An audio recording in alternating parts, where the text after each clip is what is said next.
Теңсіздікті шеш ме? Біз сразу кәдімгі теңдеу жүйені теңдеуді шешкен сияқты алып бересіздер барлығы. Қарап тұрсыздар ғой. Енді мына жерде 3-ке көбейтіп жіберейік барлығын. 3х минус 3 болады. Кіші х минус 3.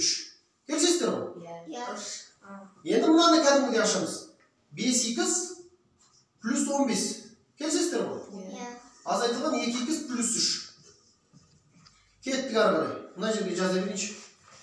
Мына жақтағы х-ті мына жаққа алып келемін.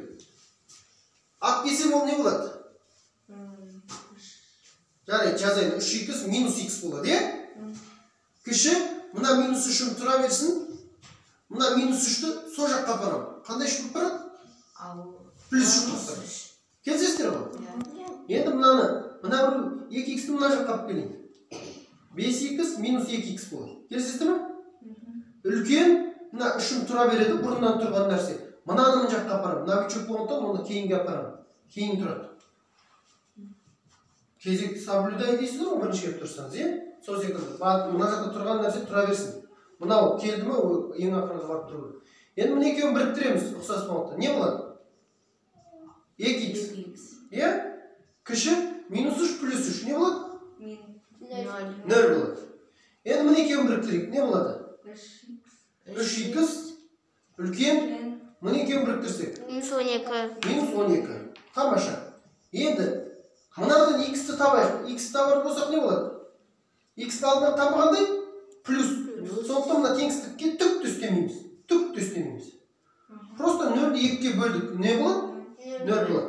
Мынада да х-ті табасқандай плюс. Сондықтан теңсіздікке вообще тиіспейміз. Просто мына минус 12-ні не істейміз? Х табу үшін не істейміз енді? Бөлеміз 3-ке. Минус 4 болады. Енді осы екеуін сан осіне саламыз. Значит, маған қандай қандайсан керек? 0 керек, содан кейін? Минус 4 керек. Минус 4 керек. Енді қараңыздар. Мынау х. Х дегеніміз 0-ден кіші деп жатыр. Кіші десе мына жағын, сол жағын боямыз. Ондық ма? Ал енді екіншінің жауабы не деп жатыр? Минус 4-тен үлкен деп жатыр. Екеуіне де ортақ болып тұрған жер қай жер? Минус 4 пен 0-дің арасы. Минус 4 пен, то есть минус 4 пен 0-дің арасы. Х тиісті мына аралыққа. Ұғысыздар ғой? Енді ертең бұл бір есеп болсын. Теңсіздік шешу. Екінші есебі былай тұру мүмкін. Осы теңсіздіктің қанша бүтін шешімі бар? Қанша бүтін шешімі?